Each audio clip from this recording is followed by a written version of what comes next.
Good morning, everyone.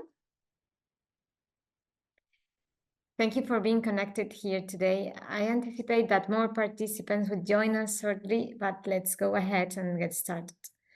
My name is Marta Fernández de Alarcón. I am the Secretary General of the Spanish Business Council, and I want to welcome you to this webinar about emerging changes of the UAE cybersecurity regulatory landscape by KPMG, one of our members of the Chamber. This is an informative session of the cybersecurity regulations in the UAE that organizations need to understand. This webinar will cover crucial information on current regulations and spotlight upcoming changes that may affect your business operations. Designed specifically for enterprises operating in UAE, this session will help ensure compliance with essential regulations.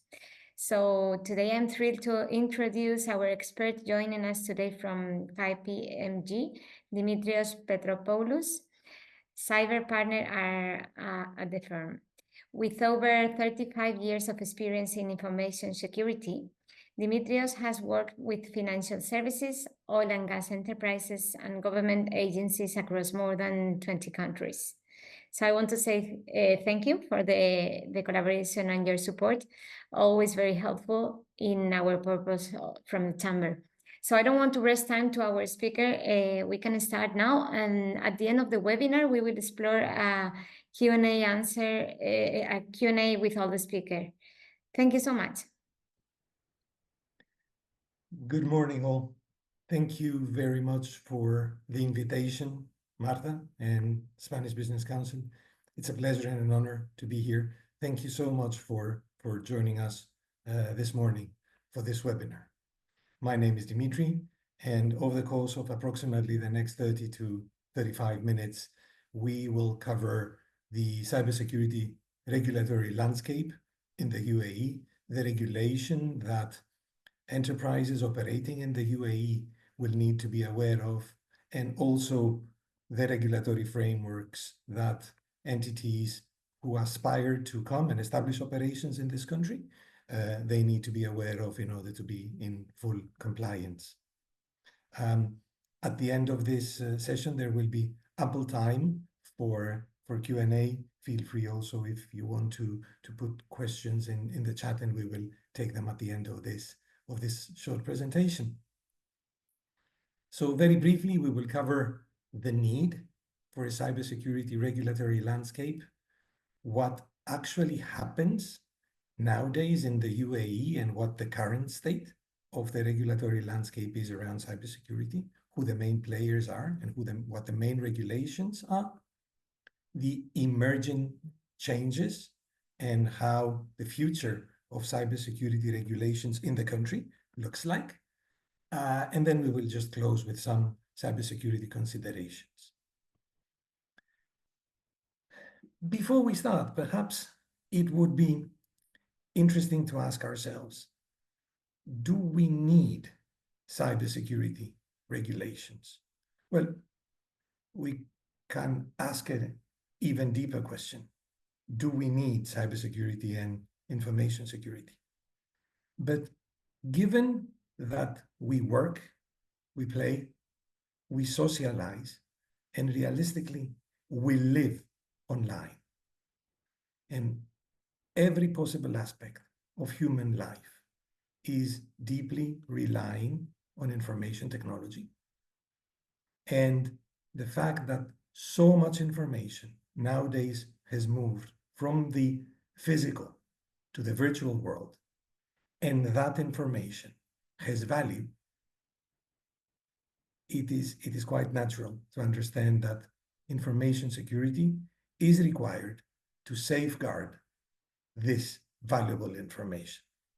Traditionally, when we speak about information security, we speak about a number of different aspects: maintaining the confidentiality of this information, maintaining the integrity of this information, and also making sure that this information is available to us whenever we actually need it. The landscape of cybersecurity hasn't been always the same. it has transformed as fast, if not faster, than the rate of change of technology. Cybersecurity is not something which is new. It has existed ever since machines were used to process information. And information security has existed for as long as information had value. So we won't go very, very, very far back, but we will go towards the start of my lifetime. Back in the 70s, phreaking and war dialing, trying to discover early computers connected to telephone networks by dialing every possible number in a particular exchange was quite popular. Perhaps some of you might have watched the 1980s movie War Games, where a teenager calling around just happened to connect to a computer in the Pentagon and by chance nearly starting a nuclear war. In 1980s, it was the time of the computer viruses, self-replicating code, but since systems were isolating, this replication was happening by moving floppy disks around from one computer to the other. But still, they were a nuisance. In 1990s, the internet and its connectivity made it into the corporate world. So the earlier versions of viruses now had computer networks to take advantage of and replicate and move automatically without any human interaction from one machine to the other. Now, some of them also had malicious intentions and purposes. And when they landed on systems, they ended up creating damage. Around the 2000s, we started seeing the evolution of advanced persistent threats. These were committed threat actors who, rather than trying randomly to break into systems, they put specific targets in their cross sites and had the time, the capability, the means, the technology, the know-how to break into advanced security targets and maintain a presence there. Around 2010, we started seeing data leaks. I guess some of you might remember one of the biggest ones and the most notorious, the Snowden data leak, and distributed denial of service, whereby large groups of computers under the control of a threat actor would all be orchestrated to target a specific system and consume its resources, either the network or the compute capacity, in a way that it would then be unavailable to its legitimate users. And today, in the era of artificial intelligence, in the era of deep fakes and supply chain compromises,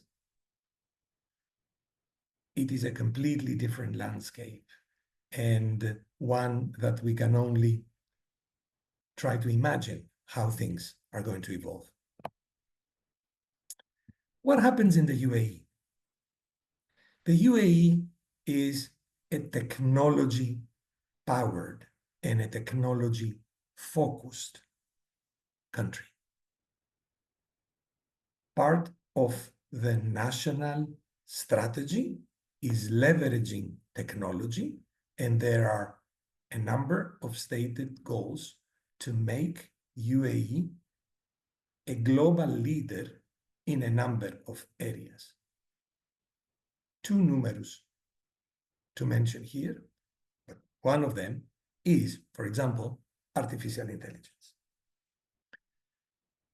As such, the UAE, and the UAE is not just an ocean, the UAE is also the collection of all the government entities, commercial enterprises, and all its nationals and residents who live in this country, is facing a continuous, escalating, and diverse cyber threat landscape.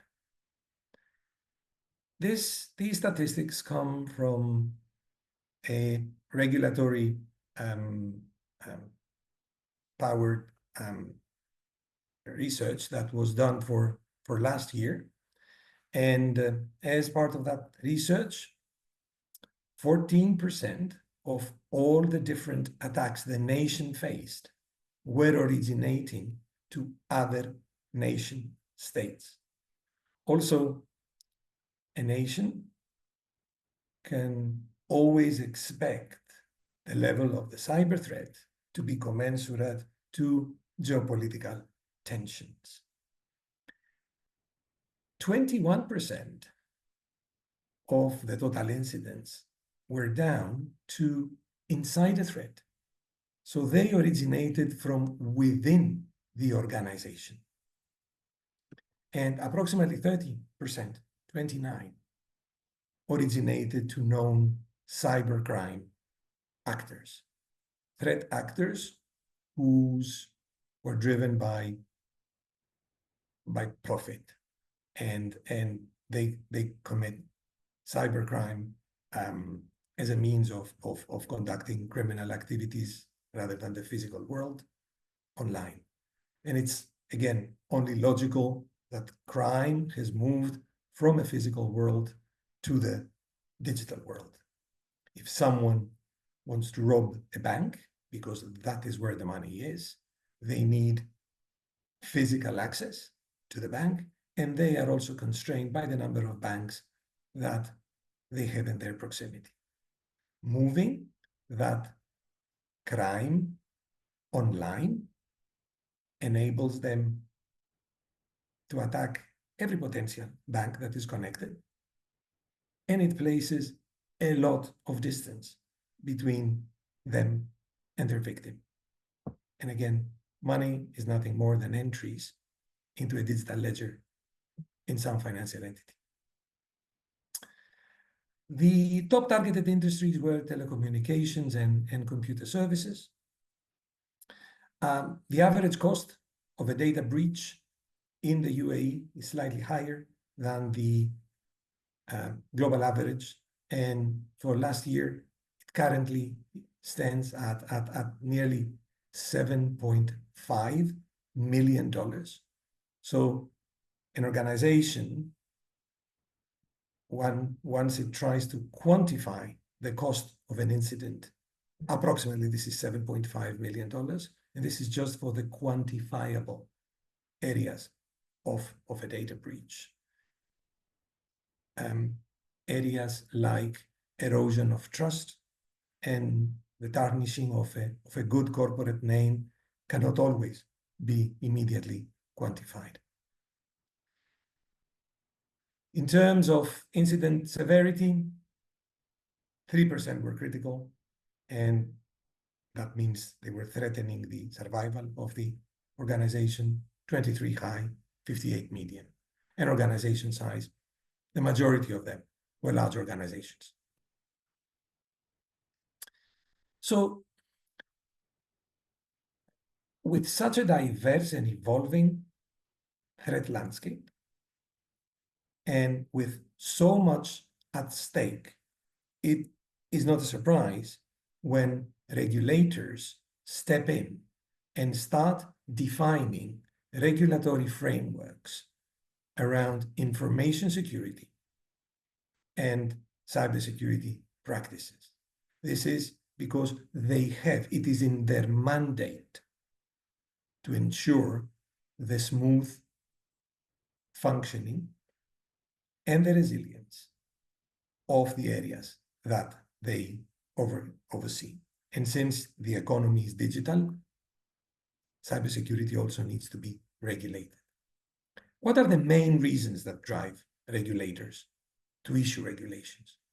Obviously, there are lots and lots and lots of cyber threats out there, and mitigating them is of paramount importance to the regulators. Data and information have value, and therefore they need to be commensurately protected And a regulator cannot leave this to chance. By defining a regulatory framework, accountability and governance is then defined centrally by the regulator, who then may also have the means to go back and check that those organizations under its supervisory authority do take the necessary steps. Standardization and compliance. It allows, at least at the sector level, a minimum baseline of security. And that helps in numerous ways. If all, for example, members of the same sector, let's say if all banks have a commensurate level of security, at a minimum complied, and that minimum being defined by the regulator, it promotes a level of trust. It helps minimize financial and legal risks. We will see that some of the regulations have financial impact. It helps building trust in a digital economy. Which electronic application would I favor? The one that has the best functionality, or the one that has average functionality, but I feel I can trust it? I feel I can entrust my confidential, my personal information in it. I would personally choose the second. In a global interconnected economy, having cybersecurity regulations at a local level enables also global collaboration. It provides at a nation or at a sector level that minimum baseline. And it also promotes global competitiveness. But even most importantly, it helps protect national critical infrastructures and provide some important pillars for national security. We should not be discarding cyber in the use of modern warfare. We have seen it every time there is armed conflict. There is also a parallel, and perhaps under the surface, hence not very visible, also conflict performed in cyberspace. We see this with attacks in national critical infrastructure, in financial services organizations, and just recently, a few weeks ago, with the exploding pagers and radios in the region. So what is the current UAE cybersecurity regulatory landscape? First of all, who are the main players? The ultimate authority for cybersecurity in the country is the Cybersecurity Council, which is a federal entity. And it is tasked with developing and coordinating the national cybersecurity strategy, policies, and all initiatives. It is also tasked with ensuring the national resilience against nation-level cyber threats. And it also promotes the collaboration between the public and the private sectors. Another one is TDRA, the Telecommunication and Digital Government Regulatory Authority, used to be known as TRA, and it is primarily responsible for regulating telecom sector and digital transformation. These are at a national level, at an emirate level. In Dubai, there is DESC, the Dubai Electronic Security Center, which is tasked with safeguarding information and communications and information at the level of the Dubai Emirate. The Abu Dhabi Digital Authority, now part of the Department of Government Enablement, looks after information and the digital environment within the government of Abu Dhabi. The Central Bank of UAE is a federal entity, and it has authority over the financial sector, predominantly banks and a number of financial institutions. The Ministry of Interior that looks after internal security systems and national data infrastructure. The Federal Authority for Identity. It secures all the nationals and residents' identity information. And the National Electronic Security Authority, NISA, is a name that you might have already heard and you will continue hearing now, is a part of the Supreme Council of National Security, but was the agency that used to issue a number of information assurance regulations, which still carry its name as the NISA standard, and the organizations that have a regulatory obligation to be assessed against the standard. These are called the NISA assessments. The regulators also have a sectoral view and flavor between them. So, for example, for the financial services sector, there is ADGM, for Abu Dhabi Global Market, CB UAE for the banking sector, DFSA, the Dubai Financial Services Authority, which regulates DIFC, the federal regulations, and of course, the Cybersecurity Council. For the government sector, there are the relevant federal regulations, as well as, again, the Cybersecurity Council. For healthcare, we have the Department of Health, as well as CSE and federal. And for the telecom sector, the TDRA, CSE, and federal. And again, this is not an exhaustive list of regulators or of sectors. There is a quite comprehensive cybersecurity regulations standards landscape. On the left-hand side, you will see some of the regulators and the regulators, some of the regulators and the regulations they are issuing, and we will discuss them. And on the right-hand side, you will see some of the international standards which local regulators, national regulators bring into the picture, and rather than reinventing the wheel, they are making mentions to those international standards which local organizations would have to comply with.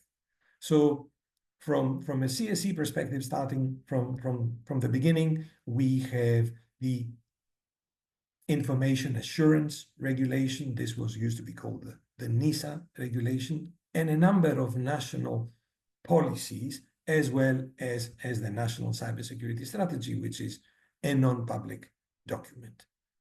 For the Department of Health, we have one main regulation, which is called ADIX, which is the Abu Dhabi Healthcare Information and Cybersecurity Standard, quite comprehensive for the healthcare sector.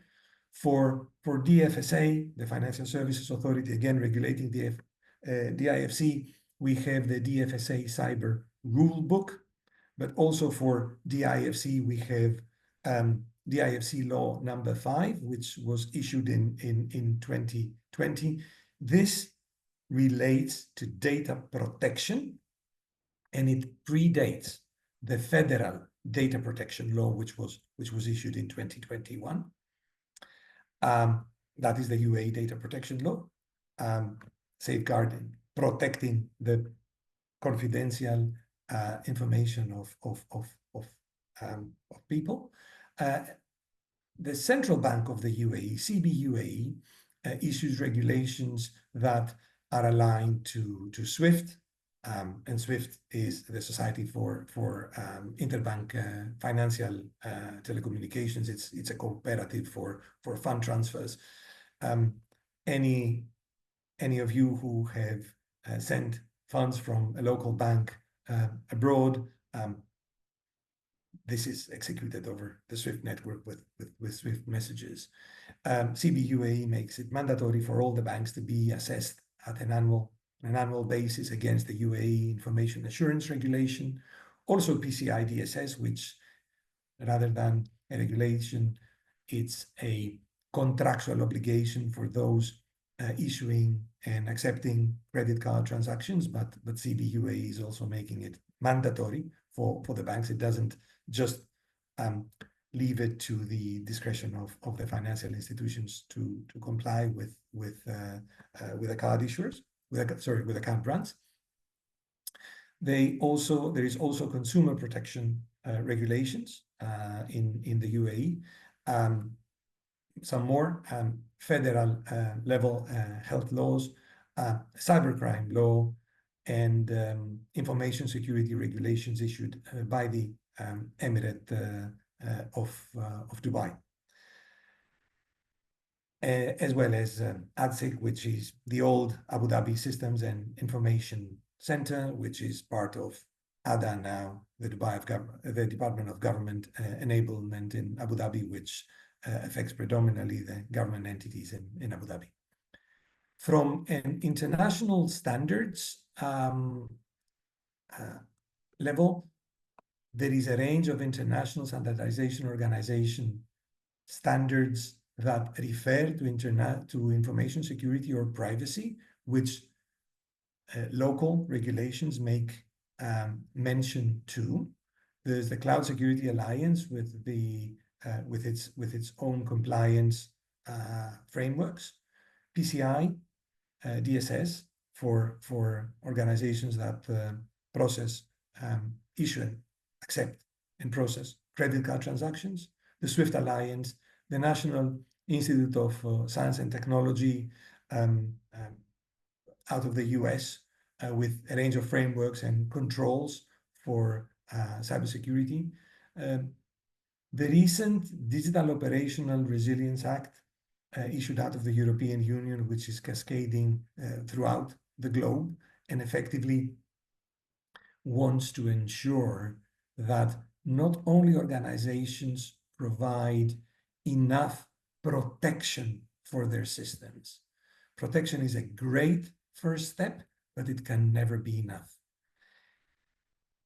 If the protective mechanisms fail, that legislation wants to make sure that organizations are able to continue providing their important business services in the face of cyber adversity. So it is more about being resilient rather than being able to prevent an attack. It's what happens after an attack has been successful and how organizations can quickly identify, contain, eradicate, and recover and minimize the interruptions to the important business services.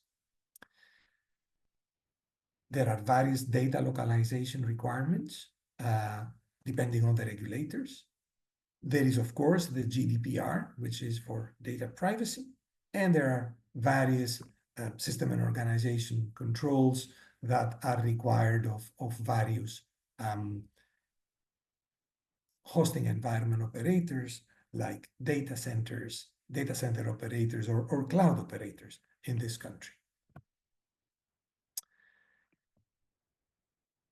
This was a whirlwind tour of what the current regulators and current regulations are. And if your organization is active in one of those areas, it would be good to familiarize yourselves, if you have not already done so, with what the regulations say. And if there's anyone on the call who works for an organization who aspires to establish a presence and operate in the UAE, you also need to know what pretty much the regulatory landscape is. There are some emerging changes in this regulatory landscape. There has been one regulator recently added to the list, and this is a regulator called VARA, to regulate virtual assets in the country. The UAE is a leader as a crypto market. It's the third largest crypto market in Middle East, Africa, and Southeastern Asia. Seventh in volume, and there are lots of crypto companies active in this field in the country. Therefore, the country has taken the step of creating a regulator that is going to oversee and regulate all the virtual asset entities in the country. And this is done via a range of technology and information rule books, which establish what the governance and controls and security need to be in place, the need to protect personal information, and also the need to maintain confidentiality. So this is an emerging regulator, and all the entities that are active in this space need to know about its existence. Also, the Cybersecurity Council has published a number of key cyber domain policies that need to be implemented. And these refer to a number of different areas, starting with incident response planning, security operations center baseline capabilities, Internet of Things security policies, security information sharing frameworks, cloud security, incident response frameworks, but also critical information infrastructure protection, and also a national cybersecurity accreditation program. There is also a number of domains where the Cybersecurity Council is currently drafting policies which will be published in the very near future. Also, some of the international standards that local regulators and local regulations make heavy mention to and rely upon, rather than, again, reinventing the wheel about frameworks and security controls that need to be in place. They refer to international, well-known and respected industry standards. So both ISO 27001, the NIST cybersecurity framework, and the NIST 853 are going through major revisions, and the new versions have landed. So perhaps organizations who may be compliant with older versions may need to take a look at updating, making sure that they comply with the newest versions, because also this is the expectation of the regulators. Going forward, how do we think that the regulators, which areas do we think they will continue their focus on, or what new areas will they be focusing on and try to regulate? Cloud security is a big area where regulations will effectively come sooner or later. And this is because now a number of cloud service providers, both at infrastructure as a service as well as software as a service, are already active in this country. Operational resilience and cyber resilience will be an area of focus of the regulators. Prevention and hoping that there will not be a cyber breach is no longer good enough. Making sure that organizations can detect the fact that their preventive controls have failed, and being able to contain, eradicate, and recover from that in the fastest way possible, ideally without their important business services being impacted, is an area of focus of the regulators. The governance of AI is another area that organizations will need to focus, because the regulators will be actively asking them to do so. Being able to quantify the amount of cyber risk an organization is assuming, and ensuring that this is in line with the board's cyber risk appetite, is a direction of travel for some of the regulators. An organization, unless you can measure something, you cannot really say you know it. So organizations will be called upon to be able to quantify the amount of cyber risk they are assuming and be able to justify to a regulator why this is within their cyber risk appetite. Governance of emerging technology is something the regulators will certainly focus on. Zero trust architecture, security architecture models which do not rely on the physical presence of a user and a computer within a secure perimeter to know who they are, which was the old way of thinking things, and now can no longer be relied upon as all the users are mobile and all the information, the majority of them lives outside the data centers of an organization. It might live on cloud, right? So zero trust architecture, which doesn't bestow any trust by virtue of a physical location and an IP address, is also a direction of travel for regulators. Data privacy, continued focus on maintaining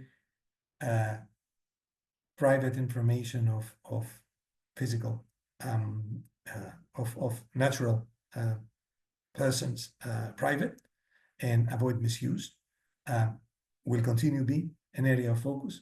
Data localization, keeping data in the country, especially as the technological facilities now exist in the country to keep that data in the country, will be an area of focus. And 5G, which is here with us, will be another area of focus, as well as the emerging technology of quantum computing, which, due to its nature, will make lots of the controls that we have been relying upon to keep our information confidential and maintain its integrity, due to the nature of quantum computers, those controls will be obsolete, and we need to pivot to quantum resistant or new security controls which take advantage of the nature of quantum machines. I would like to close by a few points which are mostly food for thought, because this also are domains and areas where regulators are thinking actively on, and things that are keeping them awake at nights. First and foremost, being able to build trust into the fabric of our society. That is of paramount importance. Imagine the day we're able to open our email and not find messages from princes who want us to give them our bank accounts so they can transfer some obscene amount of money out of some specific country. Imagine when we do not get all these spam emails. Imagine when phishing will no longer be an issue. Imagine a place where our kids, when they interact online, they are much, much safer than they are today.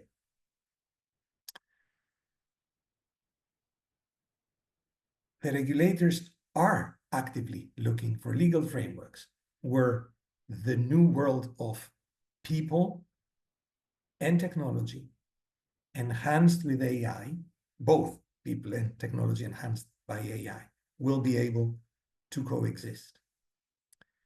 New security models and paradigms that can move us into the new state of affairs, the supervision of autonomous AI systems,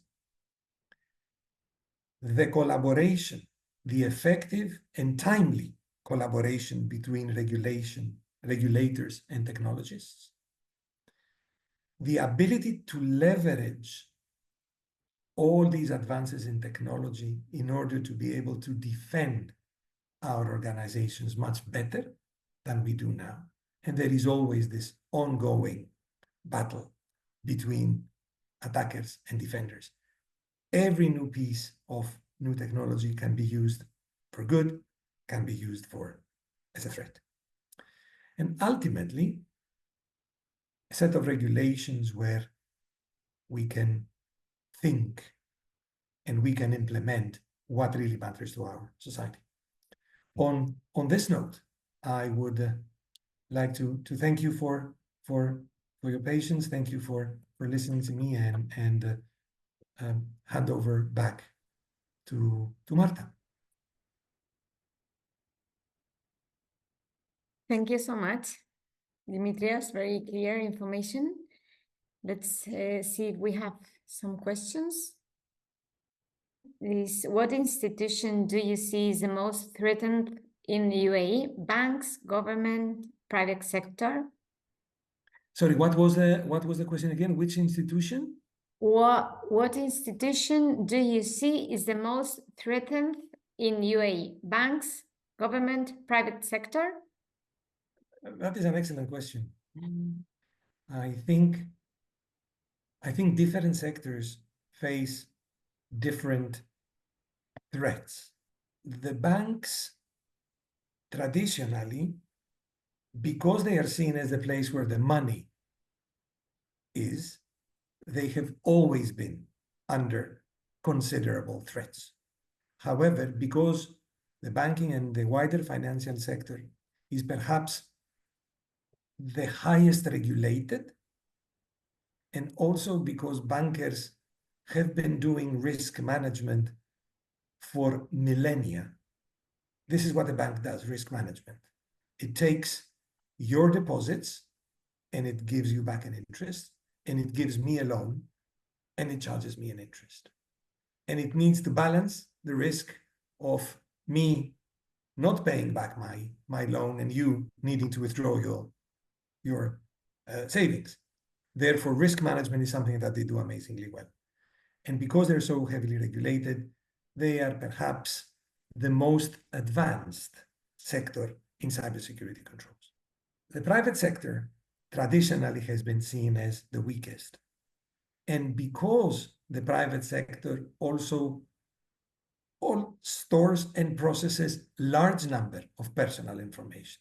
Think about the retail sector, how much personal information they contain. They are seen as perhaps an easier target where an attack will be successful and all the information that will be obtained can be leaked, and then it can be monetized because it can be sold in the dark web. And government, of course, is predominantly being under attack from more serious adversaries who have commensurate capacities. So it is extremely difficult to say which of the sector is most threatened, because not all incidents are also being made public. If I were to guess, I would say that if everything else was the same and normalized, the private sector is more targeted nowadays. So, obviously we have many, many more private companies and commercial sector than we have banks in this country. Therefore, if we are to bring this down to normal percentages, my suspicion is that the private sector would be more threatened at this moment in time. Thank you, Dimitrios. I think this is the only and the last question. So again, thank you so much. And thank you for your collaboration and your support always. And many thanks. I to think the Spanish another Business Council and question. to you, Marta. Sorry, Dimitrios, another question. I'm trying to see this. There's a question maybe about the CrowdStrike crisis. What's your opinion about the Microsoft and CrowdStrike crisis? Right. Another excellent question. I think the reason the CrowdStrike incident will stay in our memory was, first of all, because it was not truly a supply chain attack. It wasn't a threat actor that breached the security of CrowdStrike to then conduct attacks against the clients of CrowdStrike, something that happened, for example, earlier with SolarWinds. But the reason this is seminal is because the very tool, the very security control that organizations throughout the globe